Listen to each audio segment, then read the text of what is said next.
திருச்சிற்றம்பலம்.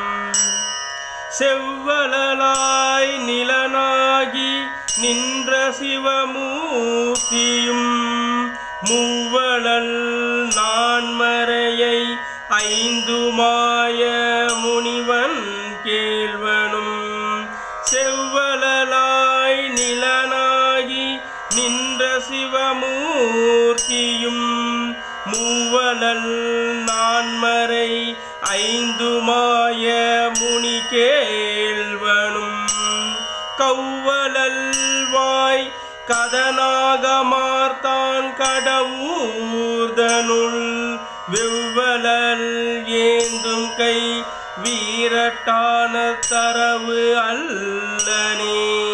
கௌவலல் வாய்க்க கதனாகமார்த்தான் கடவுர்தனுள் வெவ்வலல் ஏந்தும் கை வீரட்டான தரவு அல்லனே.